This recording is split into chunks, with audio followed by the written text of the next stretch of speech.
दोस्तों, इतिहास केवल पत्थरों पर लिखी कहानियां नहीं, बल्कि इंसानों की सोच, संघर्ष और सपनों का प्रतिबिंब होता है। आज की इस कथा में हम चलेंगे एक ऐसे समय में जब भारत नंद वंश की क्रूरता से बेबस थे। किसानों का अनाज लूटा जाता था और न्याय केवल अमीरों की मुट्ठी में था।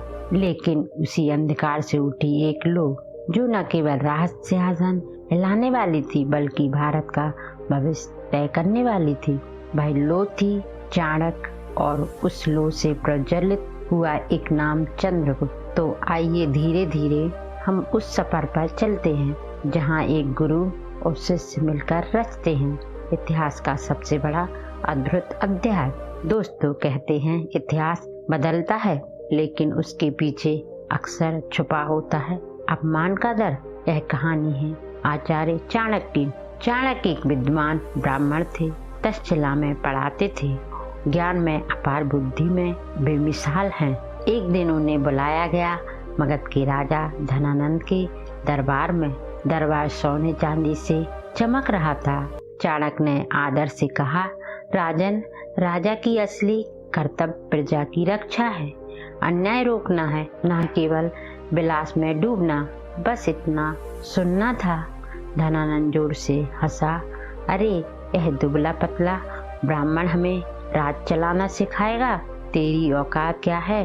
दरबारी ठहाके मारने लगे। उन्होंने धीरे लेकिन दृढ़ स्वर में कहा, राजन, यह अपमान मेरा नहीं, धर्म का है। सुन लो, आज से मैं संकल्प करता हूँ, जब तक तुम्हारा नंद वंश मिटा न दूं और किसी योग्य को इस गद्दी पर बिठा न दूं, मैं अपनी जटाएं नहीं बांधूंगा। पूरा दरबार सन्न हो गया, लेकिन धनानंद फिर हंसा।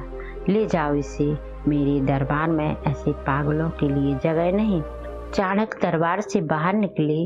उनकी खुली जटाएं उड़ रही थी।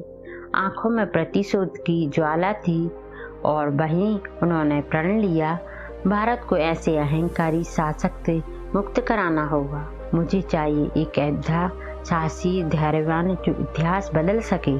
और दोस्तों, वही योद्धा आगे चलकर कहलाएगा सम्राट चंद्रगुप्त मौर्य। दोस्तों, अपमान की आग के लिए चाणक्य मगध से निकल पड़े। उनका मन विचलित था, लेकिन संकल्प अटल। चलते चलते वह पहुंचे एक छोटे गांव में। गांव के चौपाल पर लोग इकट्ठे थे और बीच में खड़ा था एक तेज तर्राट बालक। उस बालक का नाम था चंद्रगुप्त। चेहरे पर तेज, आंखों में जिज्ञासा और स्वर में आत्मविश्वास। वह अपने साथियों से कह रहा था, यदि राजा प्रजा की रक्षा न करे तो वह राजा कहलाने योग्य नहीं। हमें ऐसे शासक चाहिए जो न्याय करे, न केवल धन खड़ा करे। चाणक्य कुछ देर बाद वहीं खड़े होकर उस बालक को देखते रहे। उनकी आंखों में चमक आ गई। धीरे धीरे पास जाकर बोले, बेटा, तुम्हारा नाम क्या है? चंद्रगुप्त ने हाथ जोड़कर कहा, मेरा नाम चंद्रगुप्त है आचार्य। मैं मौर्य वंश का हूँ, लेकिन आज निर्धन और बेसहारा। चाणक्य मुस्कुराए। राजवंश का होना महत्वपूर्ण नहीं, चंद्रगुप्त, महत्वपूर्ण है तुम्हारी सोच और तुम्हारा साहस। बालक ने पूछा, आचार्य, मैं गरीब हूँ, मेरे पास न धन है न सेना, मैं क्या कर सकता हूँ? चाणक्य ने गंभीर स्वर में कहा, इतिहास वही बदलते हैं जिनके पास ज्वाला होती है। धन और सैनिक बाद में मिलेंगे, पहले चाहिए दृढ़ निश्चय। वही चाणक्य ने निश्चय कर लिया, यही बालक बनेगा उनके संकल्प का साथी।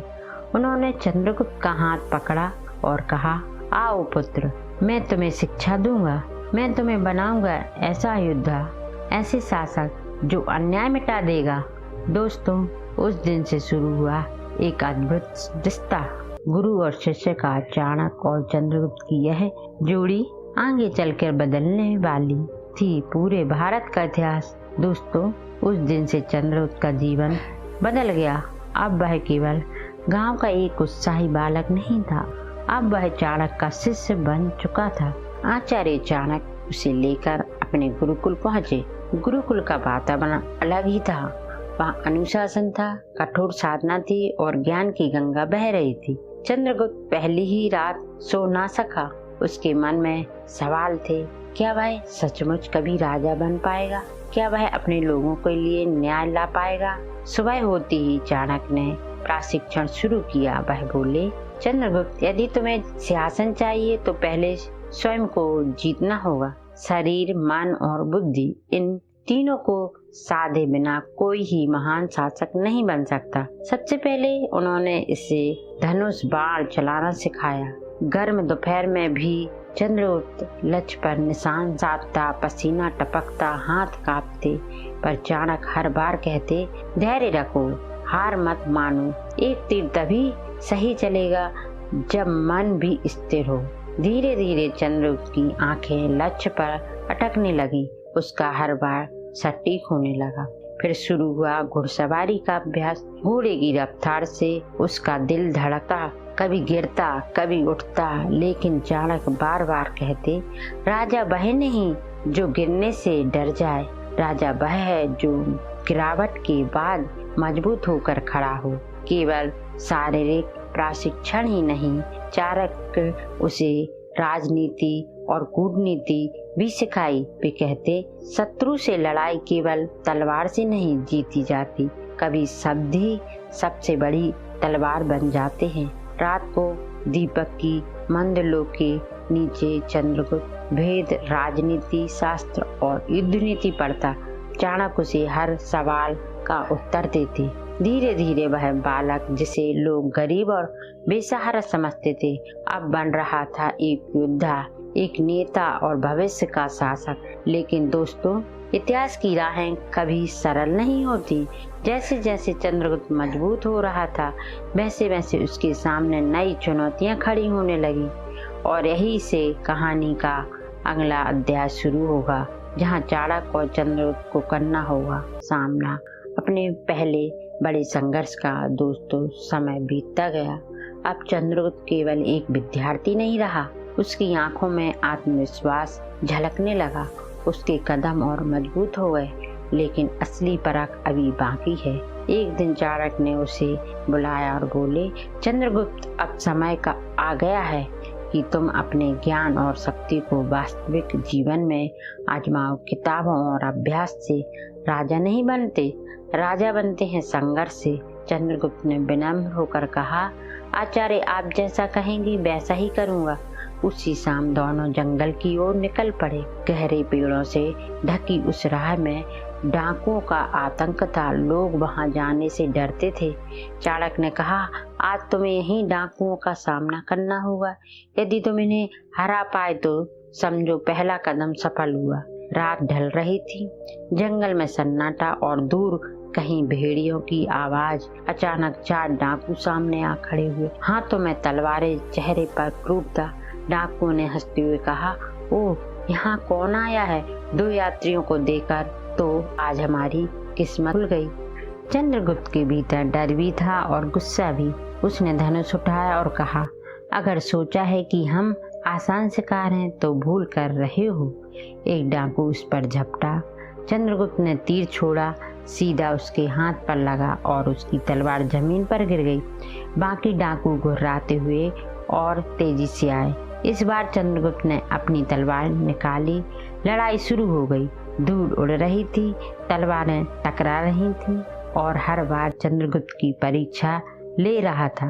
वह गिरा, चोट खाई, लेकिन फिर उठा। आखिरकार उसने तीनों डाकुओं को मात दे दी। लड़ाई के बाद चाणक्य मुस्कुराए और बोले, शाबाश चंद्रगुप्त, आज तुम्हें साबित कर दिया कि केवल किताबों का ज्ञान ही नहीं बल्कि साहस और धैर्य भी तुम्हारे भीतर है। याद रखो, एक राजा का सबसे बड़ा गुण यही है कि वह हर परिस्थिति में अपने लोगों की रक्षा कर सके। चंद्रगुप्त थका हुआ था, लेकिन उसके चेहरे पर गर्व की चमक थी। उसने आचार्य से कहा, गुरुदेव, अब मुझे यकीन हो गया है कि मैं अपने लोगों की रक्षा कर सकता हूँ, मगर क्या सच में मैं कभी सिंहासन तक पहुँच पाऊंगा? चाणक्य ने उसकी आंखों में देखते हुए धीमे स्वर में कहा, हाँ चंद्रगुप्त, तुम्हारा भाग्य तुम्हें उसी ओर ले जा रहा है, लेकिन याद रखो, यह सिर्फ शुरुआत है। अभी और बड़े संघर्ष आने वाले हैं। और दोस्तों, यहीं से शुरू होती है अगली कड़ी, जहाँ चंद्रगुप्त और चाणक्य को टकराना होगा। मैदान ए जंग में और राजनीति की गहरी चालों में। दोस्तों, उस रात जब चंद्रगुप्त ने जंगल के डाकुओं को हराया, वह सिर्फ एक जीत नहीं थी, वह उसका आत्मविश्वास था, उसकी किस्मत का पहला दरवाजा था।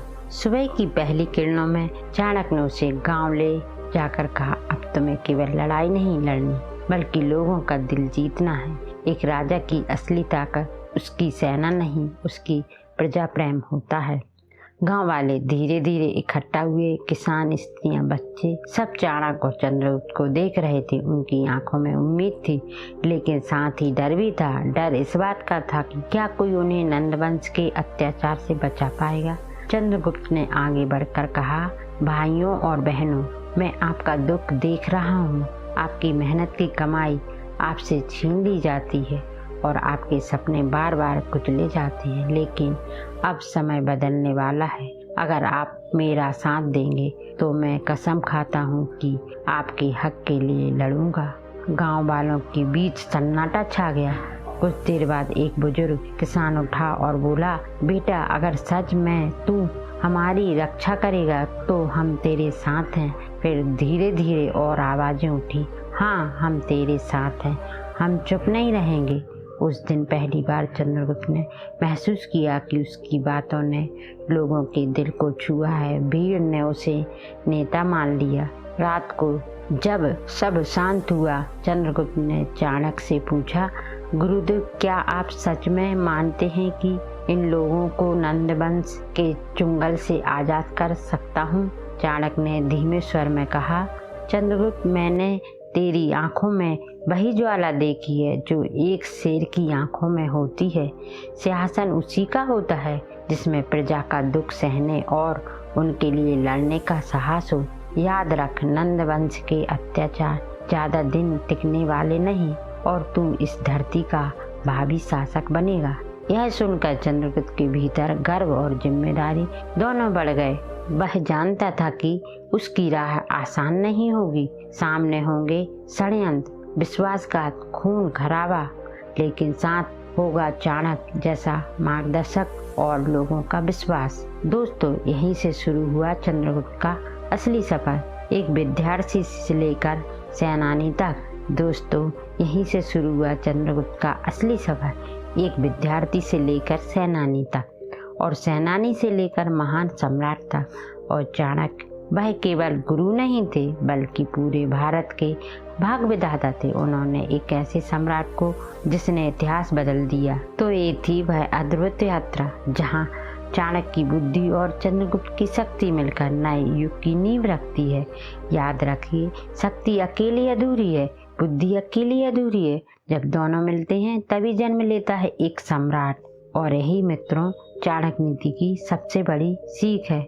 दोस्तों, आपने अभी सुनी वो गाथा धीमे स्वर में, और यही मित्रों चाणक्य नीति की सबसे बड़ी सीख है। दोस्तों, आपने अभी सुनी है वो गाथा जहाँ एक गरीब साधारण बालक चंद्रगुप्त चाणक्य की बुद्धि और अपने साहस से इतिहास का महान सम्राट बना। इस कथा में हमें यह सीख मिलती है कि चाहे हालत कितने भी कठिन क्यों ना हो, अगर सही मार्गदर्शक, सही सोच और सही प्रयास मिले तो असंभव भी संभव हो जाता है। याद रखिए, शक्ति और बुद्धि का संगम ही भविष्य बदलता है। यही चाणक्य नीति की अमर शिक्षा है। अगर आपको यह कहानी अच्छी लगी है तो वीडियो को लाइक और शेयर कीजिए, और हाँ, चैनल को सब्सक्राइब करना मत भूलिएगा, क्योंकि आने वाले दिनों में हम और भी ऐसी अद्भुत प्रेरणादायी कथाएं लेकर आएंगे। मिलते हैं अगले वीडियो में। तब तक याद रखिए, इतिहास केवल बीता हुआ कल नहीं, बल्कि आने वाली कल की दिशा दिखाता है।